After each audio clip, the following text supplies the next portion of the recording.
Pathanamthitta SP Sujith ദാസിനെതിരെ നടപടിക്ക് ശുപാർശ ചെയ്ത് DGPക്ക് റേഞ്ച് DIGയുടെ റിപ്പോർട്ട്. MLAയെ സ്വാധീനിക്കാൻ ശ്രമിച്ചത് സർവീസ് ചട്ടലംഘനം. സുജിത് ദാസിനെ സസ്പെൻഡ് ചെയ്തേക്കും.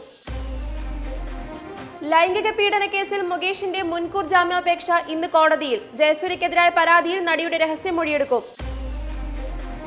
ആന്ധ്രയിലും തെലങ്കാനയിലും കനത്ത മഴ തുടരുന്നു. മരണം 24ആയി. 2 സംസ്ഥാനങ്ങളിലും വിദ്യാഭ്യാസ സ്ഥാപനങ്ങൾക്ക് അവധി. മുഖ്യമന്ത്രിമാരെ വിളിച്ച് സ്ഥിതിഗതികൾ ആരാഞ്ഞ് പ്രധാനമന്ത്രി. കേന്ദ്രത്തിന്റെ എതിർപ്പിനിടെ ബലാത്സംഗ കേസിലെ പ്രതികൾക്ക് വധശിക്ഷ നൽകുന്ന നിയമനിർമ്മാണത്തിനായി ബംഗാളിൽ ഇന്നും നാളെയും നിയമസഭാ സമ്മേളനം. ഗവർണർ ഒപ്പിട്ടില്ലെങ്കിൽ രാജ്ഭവന് മുന്നിൽ സമരമെന്ന് മമത. വയനാട്ടിൽ ഉരുളെടുത്ത മുണ്ടക്കൈ ചൂരൽമല സ്കൂളുകളിലെ വിദ്യാർത്ഥികളുടെ പുനഃപ്രവേശനോത്സവം ഇന്ന്.